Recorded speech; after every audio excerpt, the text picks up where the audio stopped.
오늘 나눌 본문의 말씀은 빌립보서 4장 10절입니다.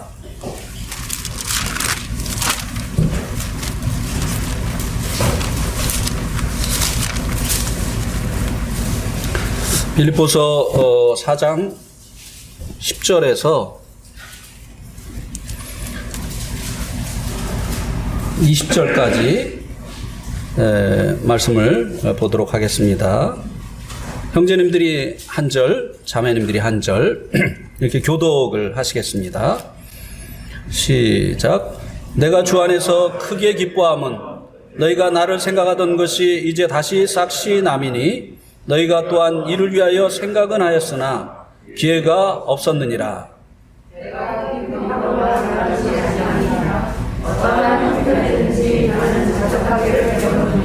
나는 비천에 처할 줄도 알고 풍부에 처할 줄도 알아. 모든 일 곧 배고픔과 풍부와 궁핍에도 처할 줄 아는 일체의 비결을 배웠노라.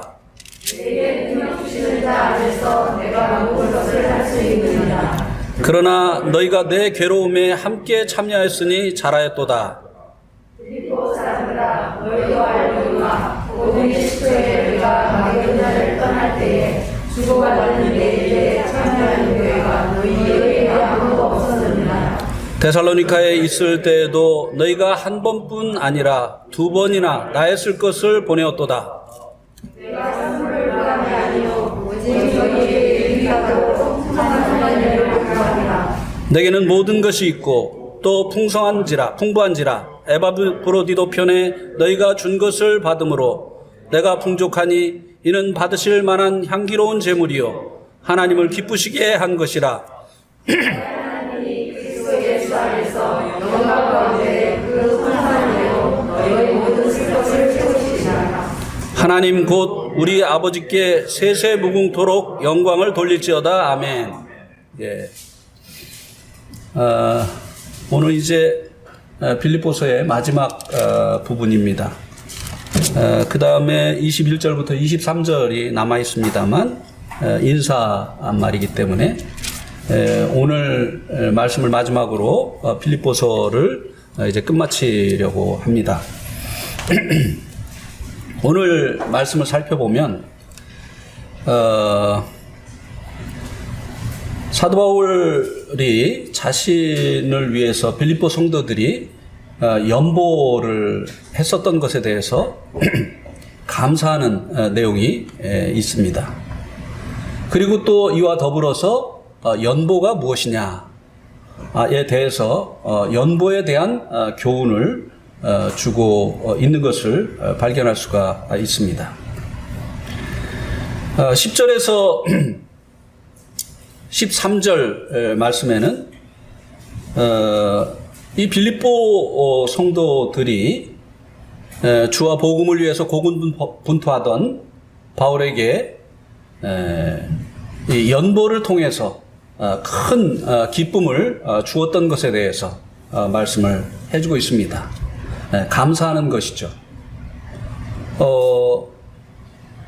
저도 이제 꼭 어떤 주님의 일을 하면서 특별히 이제 선교를 하면서 어떤 이제 물질이 필요한 상황이 되어졌을 때 주님 앞에 기도하고 있을 때 어떤 교회를 통해서 또 어떤 성도를 통해서 공급이 되어졌던 적이 있습니다. 그때 그 마음에 느꼈던 그 기쁨은 이루 말할 수가 없었습니다. 그래서 이제 그것을 공급한 교회나 또 개인에게 편지를 보내면서 내가 참 이 교회를 통해서 또 성도를 통해서 공급되어진 이 연보로 인해서 정말 기뻤습니다라고 감사를 대신하는 이런 경우가 있었습니다. 사도 바울이 지금 이 빌립보 성도들의 이 연보를 인해서 기뻤다고 이제 표현을 해주고 있는데요. 이것은 감사하는 사도 바울의 방법이었다고 하는 것입니다. 사도 바울이 이 연보로 인해서 빌립보 성도들의 이 연보로 인해서 자신의 그 필요가 채워졌기 때문에만 기뻐했었던 것은 아닙니다. 이것이 자신을 이 빌립보 성도들이 잊지 않고 있다고 하는 것을 알려주었기 때문이기도 한 것입니다. 10절 말씀에 그것이 나타나 있죠. 내가 주 안에서 기뻐함은 너희가 나를 생각하던 것이 그들의 이제 사도 바울을 생각하던 것이 연보를 통해서 나타나게 되어졌던 것이죠. 그래서 사도 바울은 이 연보를 통해서 자신의 그 필요를 보충받았을 뿐만 아니라 그들이 사도 바울을 생각하고 있다고 하는 사실을 다시 한번 기억을 할 수 있게 되어졌다고 하는 것입니다. 필요한 것이 이제 공급이 안 되어질 때 기쁨보다는 마음의 어려움이 있죠.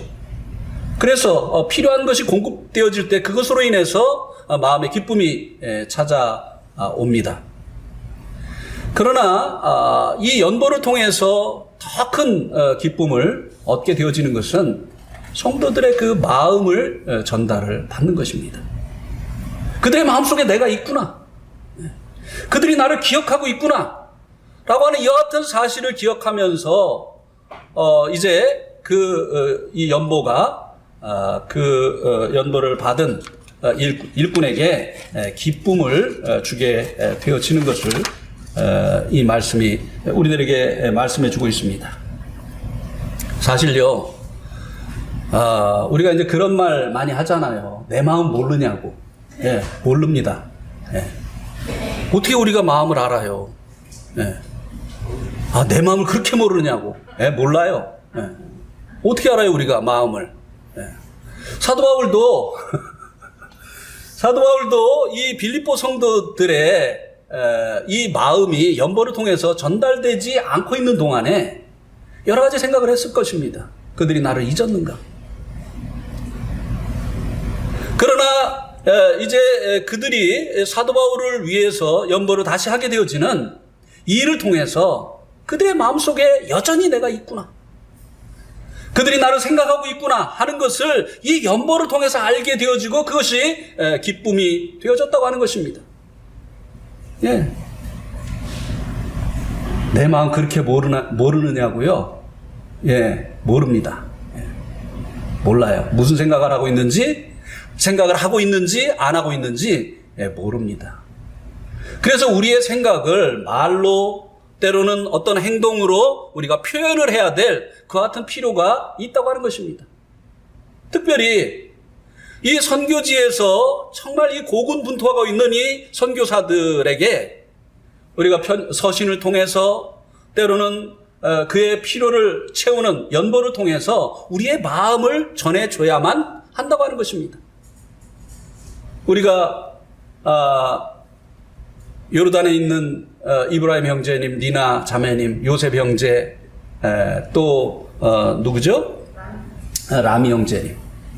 아마 요셉 형제는 우리가 자기를 기억하고 있다는 거 생각지 못할지 몰라요. 그죠?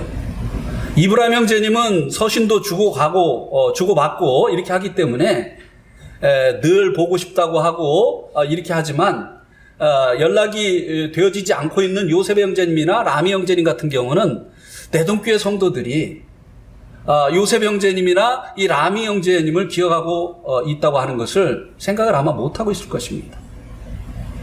그럴 거예요. 또 우리가 이제 기도 집회 때마다 이제 미얀마의 최세만 형제님을 위해서 기도를 빼놓지 않고 있습니다. 또 때로는 인도네시아를 위해서, 또 때로는 인도네시아에 있는 또 다른 형제님을 위해서, 또 남아프리카 공화국의 또 문수 형제님을 위해서. 근데 저들이 우리의 이 생각하고 있는 거, 기도하고 있는 거, 그리고 우리 마음에 그들이 있는 것을 전해주지 않으면 알 수가 없다고 하는 것이에요. 예.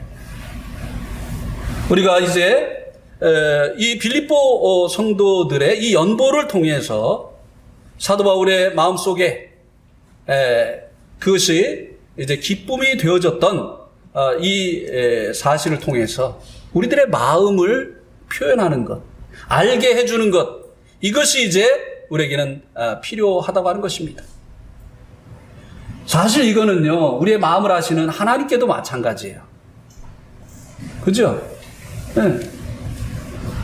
우리의 물질을 하나님 앞에 드리지 않으면서 하나님, 제가 하나님 얼마나 사랑하는지 아시죠? 그러면 하나님 뭐라고 하시죠? 나 모르는데. 응. 그렇게 안 하시겠어요? 왜요? 너의 물질 있는 곳에 네 마음이 있지 않느냐? 네 마음이 지금 어디에 있느냐? 하나님, 내가 얼마나 하나님 사랑하시는지 하나님 모르세요? 하나님도 그렇게 하실 거예요. 나 모르겠다. 네가 나를 얼마나 사랑하는지 난 모르겠다. 내 물질이 어디에 쓰여지고 있는지 네가 한번 생각해봐라. 네 마음이 어디에 있는지. 네.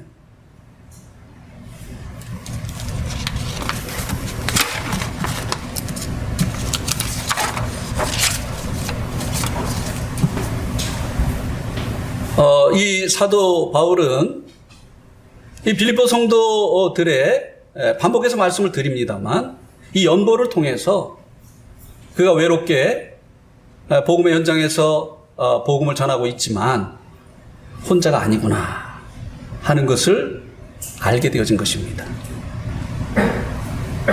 이 선교지에 있는 그 일꾼들의 어려움 중에 가장 큰 것이 외로움입니다. 그곳에도 사람은 있죠. 예. 그것이 더 외로운 거예요.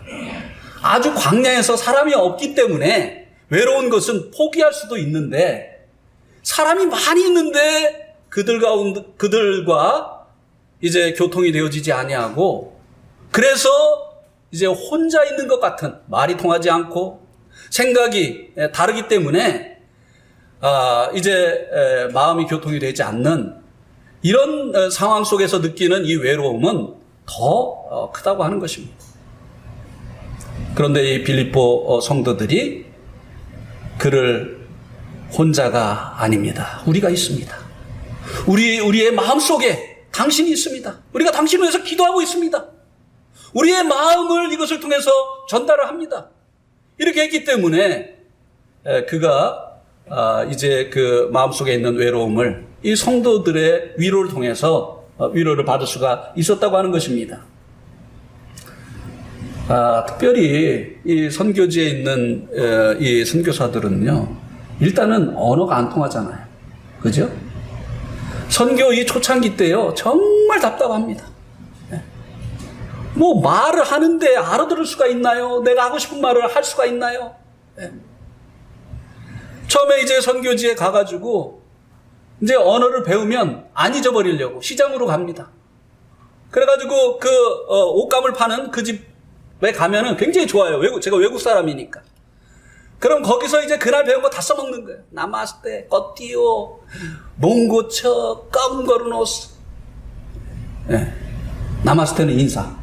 그 다음에 이거 얼마예요? 사지도 않을 거면서 안 잊어버리려고.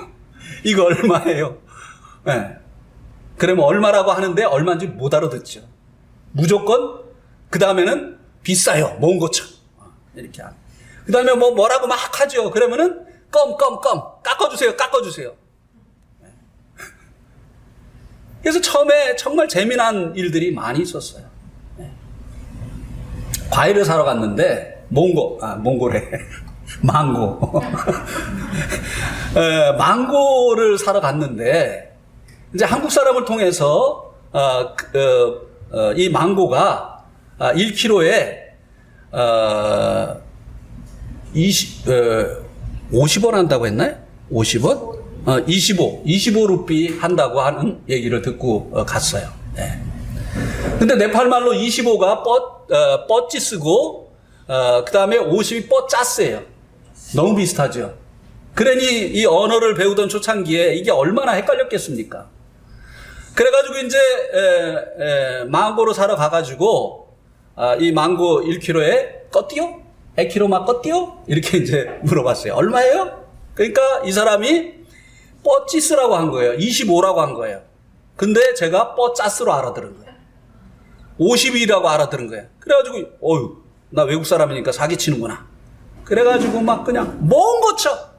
그 다음에 이제 나쁘다는 말이 그 남으로는 좋고 너람으로가 이제 나쁜 사람인데, 떡바이 너람으로 많채, 너람으로 많채, 이렇게 이제 막 당신 안 좋은 사람이야. 왜 이렇게 비싸게 하느냐. 그래 놓고 이분이 이제 25원이라고 불렀는데 저는 50 뻐짜스라고 생각을 하고, 뻐찌스마 25원 달라고 했는데 25원 해줘 25원 해줘 막. 그러니까 뭐라고 막 그랬는데, 내가 뭐 틀림없이 25원이라고 내가 얘기했어 이렇게 이제 얘기를 했겠죠. 근데 또 막 대고 당신 나쁜 사람이야 이렇게 하면서 계속 깎아달라고 하니 어안이 벙벙하죠. 안 사고 왔어요. 당신 나쁜 사람이라 안 사겠다고 하고. 이 선교의 초창기에는 언어가 되지 않기 때문에 정말 사람들 속에 있지만 정말 외롭습니다. 홀로 있는 것 같죠. 또 언어를 배워서 친구를 사귄다 할지라도요, 어디 한국에서처럼 마음에 있는 어려움 이런 것들을 그런 친구들과 나눌 수가 있습니까?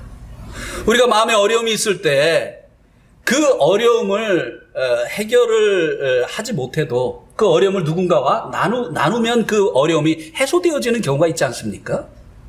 그런데 선교지에서는 주기만 하지요. 그들에게 받을 수 있는 게 없어요. 어려움도 나눌 수가 없습니다. 그들의 어려움을 들어주고 그리고 그들의 어려움을 해결해주는 일만을 할 뿐이지, 내가 이렇게 어려우니까 내 얘기 좀 들어줘라 이렇게 할 수가 없어요. 그래서요, 많은 이 선교사님들의 특별히 이제 그 아내들이 우울증에 걸립니다. 마음이 어디다 이 외로움을 달랠 수가 없으니까, 실제적으로 우리 그 태국 모임에 40년이 뭡니까? 60년 가까이 선교를 하시다가 돌아가신 아놀드라고 하는 이 형제님이 그곳에서 사역을 하시다가 자매님이 실어증이 걸렸어요. 말을 잃어버리셨어요. 결국은 그 상태에서 돌아가셨습니다. 얼마나 외로움 속에서 생의 마지막을 보내시다가 돌아가셨겠습니까? 이런 외로움 가운데 있는 이들에게 우리의 마음을 전달을 해서 우리가 함께하고 있습니다. 당신은 결코 혼자가 아닙니다 라고 하는 것을 알게 해주는 것, 이것이 얼마나 값진 일이냐고 하는 것이에요. 그 외로움 속에서 우울함 가운데 있는 그 선교사들을, 그 일꾼들을 우리의 마음을 전달해서 기쁨을 주고 위로하는 이와 같은 일처럼 주님께서 기뻐하시는 일이 없을 것이라고 하는 것입니다. 사도 바울이 이제 이들의 이 연보로 인해서 그들의 마음을 전달을 받고 그리고 기뻐했다라고 이렇게 고백을 하면서 11절에서는요, 혹이라도 내가 이렇게 이야기를 하는 것이 내가 지금 연보가 필요하기 때문에 너희들에게 연보를 해달라고 지금 이 말을 하는 것이 아니다라고 말해주고 있는 것을 볼 수 있게 되지요. 11절에 보세요. 내가 궁핍함으로 말하는 것이 아니니라. 어떠한 형편에 있든지 어떠한 형편에든지 나는 자족하기를 배웠노라. 일꾼들이 가장 설교하기 힘든 그 주제가 연보입니다. 이해하십니까? 왜냐하면 어려운가 보다. 연보 설교하면 어려운가 보다. 이렇게 성도들이 받을 수 있기 때문에 라고 하는 거예요. 그래서 사도 바울도 내가 지금 너희들이 나에게 그 해준 그 연보로 인해서 기뻤다고 얘기하는 것이 또 해달라고 하는 그 압력을 넣기 위해서 하는 것이 아니다. 나 지금 궁핍하지 않다. 실제적으로 사도 바울은 이 당시에 궁핍하지 않았습니다. 그 말씀이 어디에 나오느냐면요. 18절에 나오지요. 내게는 모든 것이 있고 또 풍부한지라. 에바브로디도 편에 너희가 준 것을 받음으로 내가 풍족하니. 예.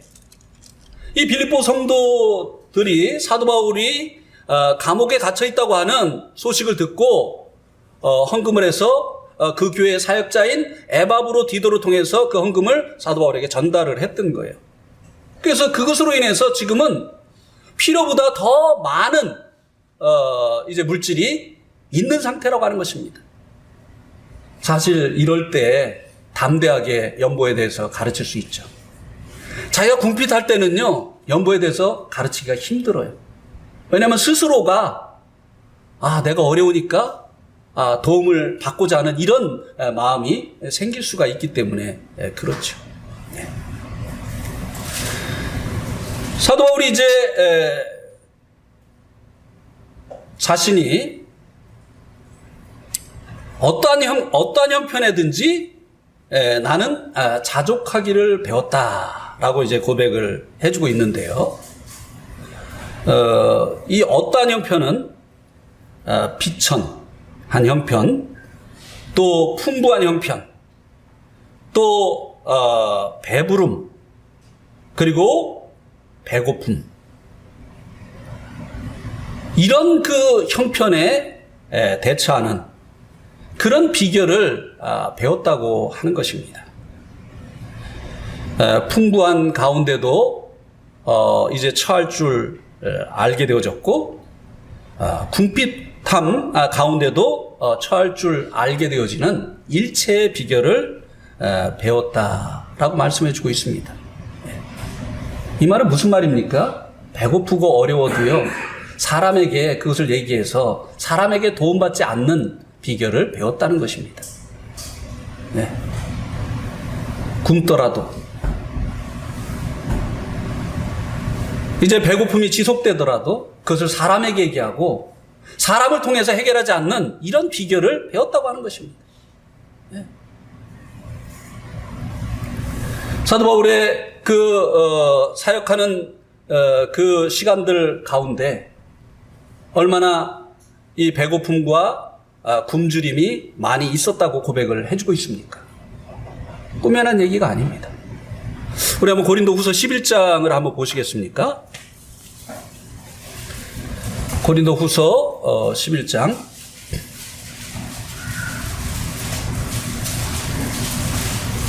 27절, 고린도 후서 11장 27절. 또 수고하며 애쓰고 여러 번 자지 못하고 줄이며 목마르고 여러 번 굶고 춥고 헐벗었노라. 여기 보니까 여러 번 굶고, 여러 번 이제 그 양식이 없어서 굶어야 되는 이런 상황을 맞이했었다라고 말씀해 주고 있습니다. 그럴 때에도 평상시와 다름없이 이제 주님께서 맡기신 일을 밥을 먹지 못하고도 이제 감당을 했었다고 하는 것입니다. 근데 이런 그 일체의 비결을 배우지 못하게 되면 어떻게 됩니까? 너무 힘들다. 그만두게 되죠. 그리고 이제 그만둘 뿐만 아니라 이제 이것을 불평을 해서 뒤따라오는 후발주자까지도 이제 주님의 일에 뛰어들지 못하도록 하게 하는 이런 좋지 않은 간증을 남기게 되지요. 주님의 일을 하는 것은 이런 결과를 가지고 와. 그러니까 열심히 직장생활하고 그냥 평범하게 주님을 섬겨. 사도 바울은 이런 이제 궁핍한 상황 속에서도 계속해서 주님께서 자기에게 맡기신 그 일을 충성스럽게 감당을 해내었기 때문에 이제 뒤따라오는 그 일꾼들에게 복음과 함께 고난을 받으라. 예. 복음과 함께 고난을 받으라. 디모데에게 그렇게 말해주지 않았느냐고 하는 것이에요. 예. 그 궁핍한 가운데서 또 배우고 그리고 또 얻는 것이 너무나 많이 있죠. 이 궁핍함은요, 우리를 주님께 더 가까이 가게 합니다. 이 궁핍함은요, 우리에게 기도를 배우게 합니다. 또 이 궁핍함은 하나님의 그 넉넉하시고 풍성하심을 배우게 합니다. 하나님의 일꾼들을 세상의 그 일꾼들도 고용주가 고용인의 그 필요를 채우는데 하나님께서 하나님의 일꾼의 그 필요를 채우지 않겠느냐고 하는 것이에요. 때로 하나님께서 이제 궁핍하게 하시는 것은 무엇인가 하나님께서 배우게 하시려고 하는, 또 하나님의 그 넉넉하시고 풍성하심을 경험하게 하시려는 이와 같은 뜻이 있는 것이라고 하는 것입니다. 그래서 사도 바울은 일체의 비결을 배웠다는 것이에요. 그 다음에 이제 풍부함에 처하는 비결도 배웠다고 하는 것입니다. 여러분, 사도 바울이 언제 그렇게 필요보다 더 물질이 넘치는 이런 순간이 있었을까요? 예? 막 후원자들이 너무 많아가지고요? 아니요. 우리 그 다음 말씀에 보면요, 15절에 보면 빌립보 사람들아 너희도 알거니와 복음의 시초에 내가 마게도냐를 떠날 때 주고받는 내 일에 참여한 교회가 너희 외에는 아무도 없느니라. 사도 바울은요, 후원하는 이 교회들이 넘쳐나가지고 그 후원금으로 인해서 아주 풍부한, 자기의 필요보다 그 물질이 넘치는 이런 상황은 없었을 것입니다. 그런데 지금 이 빌립보서를 쓰고 있는 지금은 풍부하다고 했어요. 왜냐하면 빌립보 성도들의 그 연보가 전달이 되어졌기 때문에. 예? 죄송합니다. 계속 빌립보라고 했죠. 빌립보 맞아요. 네. 네. 깜짝이야. 아유, 식은땀이 났네. 예, 이 빌립보 성도들의 그 연보를 통해서 지금은 자신의 그 필요보다 더 많은 그런 물질이 있다고 했습니다. 그러면 이 풍부한 이 상황을 어떻게 사도 바울이 대처했느냐고 하는 것입니다. 주님이 내가 여기저기 그 여행 다니고 이렇게 하는데 힘이 드니까 좋은 말을 사라고 주셨나 보다 해가지고 사도 바울이 아주 좋은 이라크산 말을 샀을까요? 예. 이 풍부에 처하는 비결이라고 하는 것을 많은 성도들이 오해를 하고 있습니다. 주님께서 때로 넘치는 물질을 주시면요, 어떻게 합니까? 차를 좋은 차로 바꿔요. 예. 그 다음에 자기 아파트 평수를 늘립니다. 그리고 이제 멀쩡한 가전제품을 다른 것으로 바꾸지요. 이게 풍부에 처하는 일체의 비결을 배우는 것이 아니에요. 사도 바울은 그 자기의 필요보다 더 넘치는 그 상황 속에서 어떻게 그가 이것을 대처를 했겠느냐고 하는 것입니다. 예. 자신의 동역자들이 여행할 때 여행 경비로 주었겠죠. 또 어려움 가운데 있는 예루살렘 교회를 위해서 이 마게도니아 교회들이 연보를 할 때 사도 바울도 동참하지 않았겠습니까? 이게 풍부에 처하는 일체의 비결을 배우는 방법이었지. 자기의 필요보다 넘친다고 해서 환경을 더 좋게 바꾸고 자기가 사용하는 것들을 더 좋은 것으로 바꾸고 삶의 수준을 높이는 이런 것으로 해서 자신의 그 자신이 그 풍부에 적응하는 일체의 비결을 배운 것이 아니라고 하는 것입니다. 없으면 없는 것이 문제가 되어지고 있으면 있는 것이 문제가 되어지잖아요. 없으면 불평불만하고 하던 일도 하지 않고 또 있으면 있는 것 때문에 거기에 빠져가지고 말이죠. 제가 한번 여쭤보겠습니다. 없는 가운데 대처하는 것이 어렵겠습니까? 막 풍부한 가운데 대처하는 것이 어렵겠습니까? 어떤 것이 더 어려울까요? 후자지요? 어떻게 하셨어요? 경험했어요. 예. 그래요. 저도요, 갑자기 6천만 원이 생기니까요, 여러 가지 생각이 들더라고요. 예. 좋은 아파트로 이사할까? 예. 우리가 이 풍부에 처했을 때, 필요보다 갑자기 우리들에게 많은 것이 공급이 되어졌을 때, 그때가 더 어려운 때라고 하는 것입니다. 자, 옛날에 이런 일 있었죠. 민주화 인사들을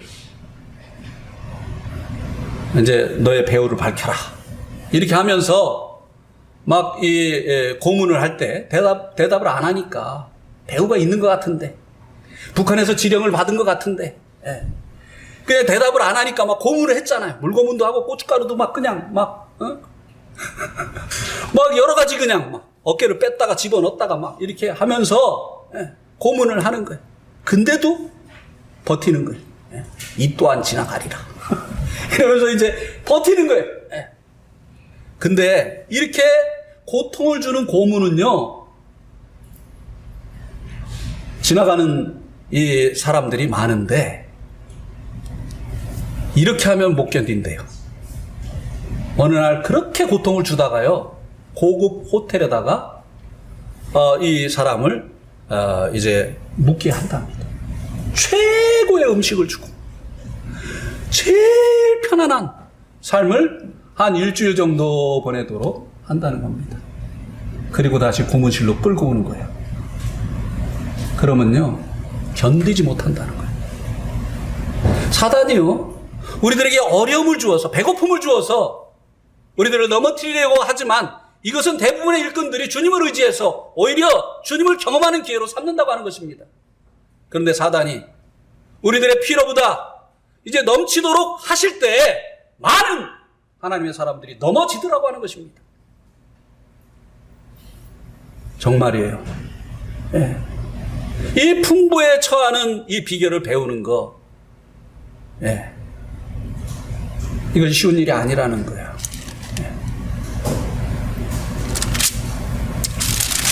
저도 그래요. 뭐 좀 생기면 내 아내, 죄송합니다, 뭐 별로 챙기지도 않으면서 내 아내, 그 다음에 내 딸, 내 딸 그래도 시집 보낼 때 아빠가 뭐가 좀 있어야지. 그 다음에 아들. 주님이 이걸 왜 주셨을까? 나의 필요보다 넘치는데 주님께서 이것을 왜 주셨을까? 나를 통과하라고 하는 것인데 하면서 주님 앞에 기도하고 주님께서 보여주는 그것을 찾지 아니할 때가 있더라는 거예요. 근데요, 참 희한해요. 뭔가 필요보다 주님이 넘치게 주시잖아요. 그러면은 주님이 주신 것을 나눠야 될 때가 막 나타나요.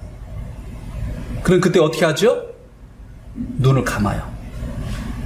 안 보여요, 주님. 그렇게 하면 일체 비결을 못 배우는 거죠. 사실 그렇게 하잖아요.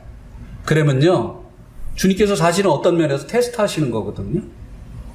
내가 주어보니까 얘가 어떻게 사용을 하느냐, 그것을 주님께서 보시고자 하는 거거든요. 적은 것에 충성을 하면 주님께서 더 큰 것을 맡기시는데, 조금만 넘치게 해주시면 오히려 타락을 해. 그러면요, 주님께서 그에게 맡기실 수가 없는 거예요.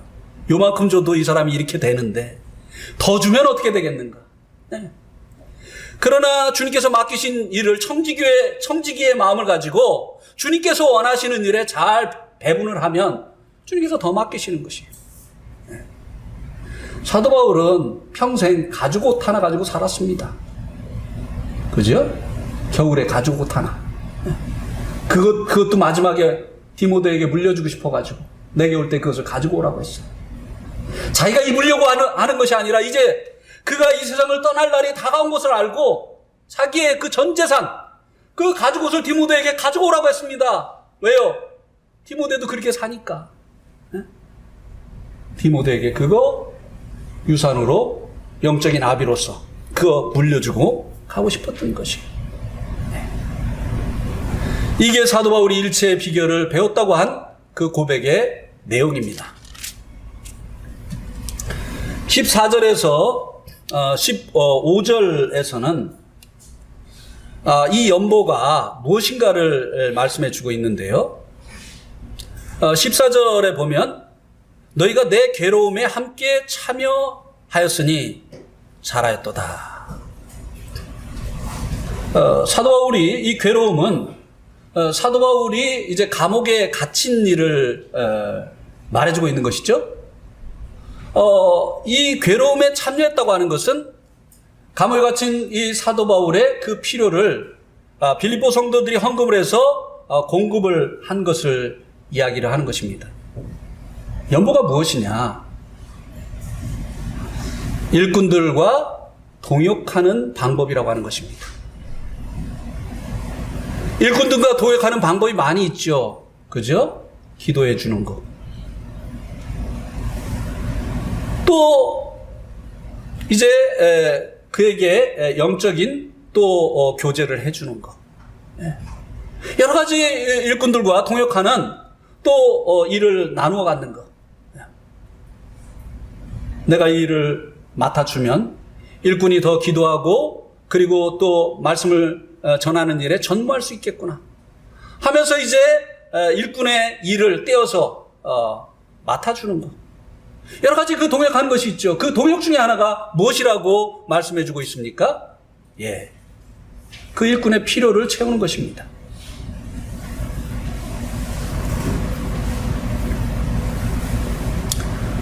저는 요번에 이 연보가 일꾼의 필요를 채우는 것이다 라고 하는 이 말씀을 보면서 약간의 위로를 받았어요. 선교비가 오면요, 저희를 위해서 쓰는 것을 정말 힘들어 했어요. 교회를 위해서, 성도들을 위해서 쓰는 것은 선교비를 잘 사용하는 것 같은데 우리들의 필요를 위해서 이렇게 쓰는 거는요, 늘 마음에 부담이 됐습니다. 제가 네팔에 선교를 마치고 이제 한국에 왔을 때 이제 요 옆에 대명 빌라를 얻었지 않았습니까? 거기 이제 보증금이 5천만 원이었어요. 근데 제가 이제 그 5천만 원 중에 3천만 원을 냈고 그리고 2천만 원은 우리 내동교에서 해줬습니다. 사실은 이제 선교를 마칠 때 한국에 가면 최소한 우리들이 살 수 있는 최소한의 비용을 준비를 했습니다. 물론 선교비 중에서 월세집이었잖아요. 전셋집을 얻으려고 준비한 것도 아니고 월세집에 그 보증금이라도 있어야 되겠다. 근데 그것도 이제 저희들이 타던 그 차를 판 돈에서 일부는 네팔교회에 헌금을 하고 일부는 그것을 가지고 온 것입니다. 그런데 그것도 사실은 부담스러웠어요. 그거 다 주고 왔어야 됐는데. 근데 이 말씀을 보면서 이 연보는 그 일꾼들의 필요를 채우는 것이다. 한국에 와도 살아야 되니까 최소한 우리들이 머물 집은 있어야 되는 거 아니겠습니까? 제가 무슨 한국에 와서 집을 샀다든지 선교지에서 공급되어진 것을 아껴가지고 그래서 집을 샀다든지 뭐 번듯한 전세집을 얻었다든지 하면 문제가 되겠죠. 몰라요. 이것도 문제가 된다면 될지 모르겠어요. 최소한의 월세집을 위한 보증금. 쓸 것을 채우는 것이다 라고 하는 이 말씀이 적지 않은 위로를 주었고, 그것도 다 놓고 와야 되는데 하는 이 생각 때문에 마음에 짐이 있었는데, 그래도 이 짐을 주님께서 덜어 주셨습니다. 근데 요번에는 또 얘기 나온 김에 다 해야 되겠네요. 요번에는 사택을 얻으면서 5천만 원 보증금을 빼가지고 거기다 저희가 또 1,000만 원을 더했지 않습니까? 그것도 궁금하시죠? 1,000만 원이 어디서 나왔을까? 호연이 결혼식 때 들어온 그거 중에 그것입니다.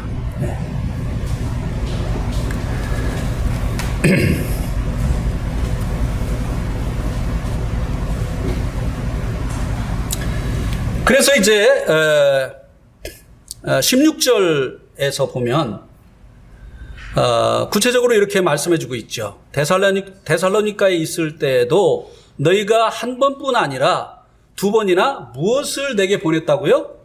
나의 쓸 것. 그의 쓸 것이라고 하는 것은 그의 필요를 채우기 위해서. 이제 가서 복음을 전하기 위해서 또 가는 곳마다 여관에 머물러야 되고, 그곳에 성도들이 있어서 그들을 영접해서 자기의 집에 머물지 않게 하는 이상은 여관에 머물러야 되고, 그리고 또 식사를 해야 되고, 여행 경비가 필요하고, 배를 타려면 뱃삭이 필요하고, 한 이 모든 것들이 그의 필요였다고 하는 것입니다. 빌립보 성도들이 바로 이 연보를 한 것이 이런 필요를 채우는 그와 같은 일이 되어졌다고 하는 것입니다. 우리가 연보를 하나님께 하죠. 그죠? 연보를 하나님께 하잖아요. 근데 실제적으로 그 연보가 쓰이는 것은 여러 곳에 쓰이지만 일꾼들의 필요를 위해서 쓰여진다고 하는 것입니다. 일꾼들의 필요를 채우는 그와 같은 일에 이 연보가 쓰여진다고 하는 것입니다.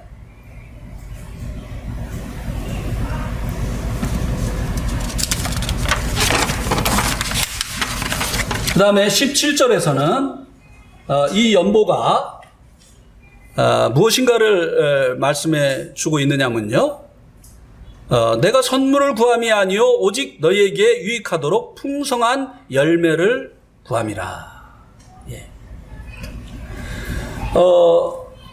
이 연보는 신앙의 열매라고 하는 것입니다.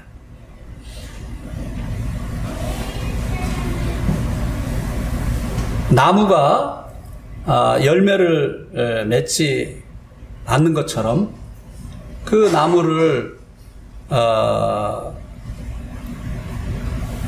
나무를 가지고 농사를 지은 그 농부를 실망케 하는 일이 없지 않습니까? 그래서 우리의 신앙의 이 열매가 이 연보로 나타나게 되어진다고 하는 것입니다. 그래서 제가 전에도 말씀을 드렸지만 저는요, 다른 교회 방문하면 이 교회 상태가 어떤가를 파악하기 위해서 뒤에 붙어 있는 한 달 재정 보고서를 봅니다.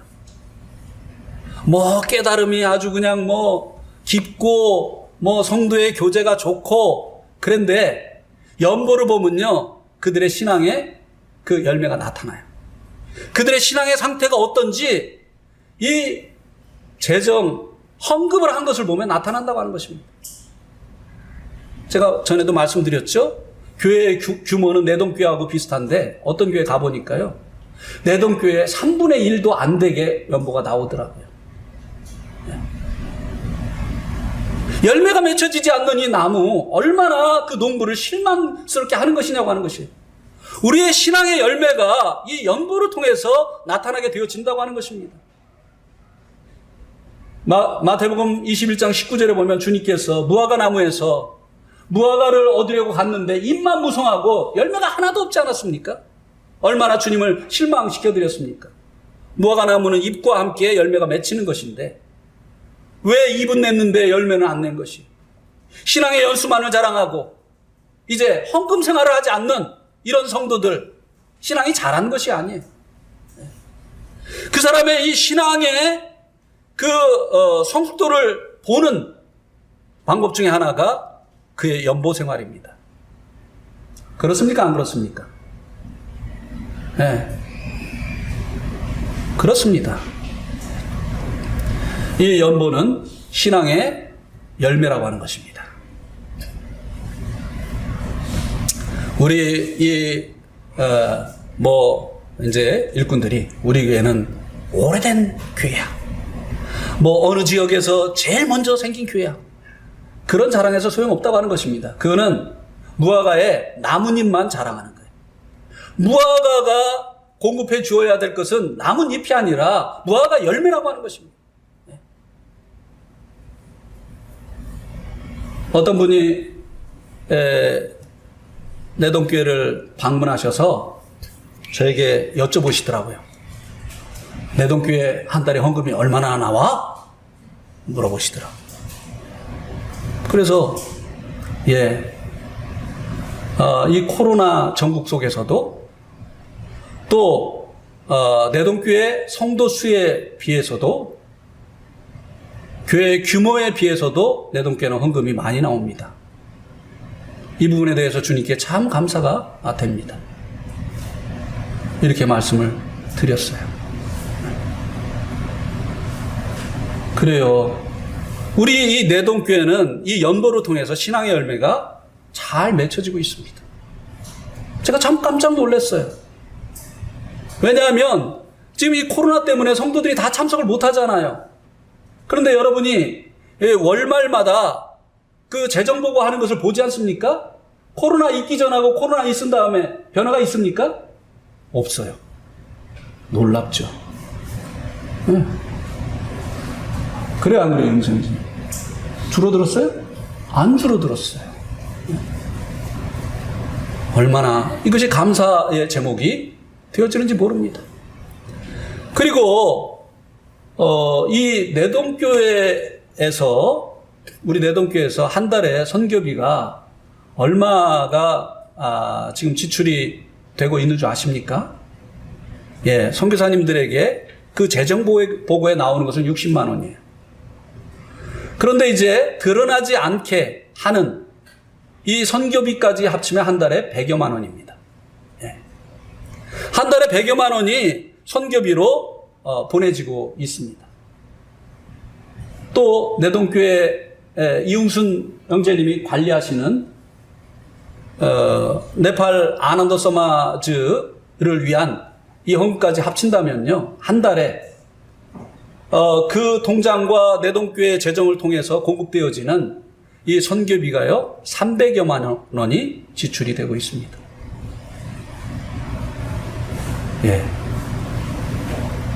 대한민국의 우리 모임에 한 달에 선교비 이렇게 나가는 모임이 있으면 나와보라고 해요.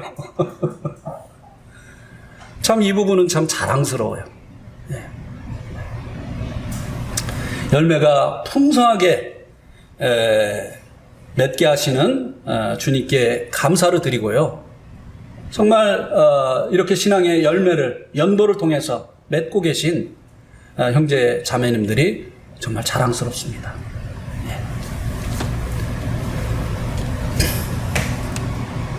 이 연보가 또한 무엇인가를 18절에서 이렇게 말씀해 주고 있는데요. 18절 보세요. 내게는 모든 것이 있고 또 풍부한지라 에바브로디도편에 너희가 준 것을 받음으로 내가 풍족하니 이는 받으실 만한 향기로운 제물이요 하나님을 기쁘시게 한 것이니라. 연보는 우리가 이제 이 교회다 하잖아요.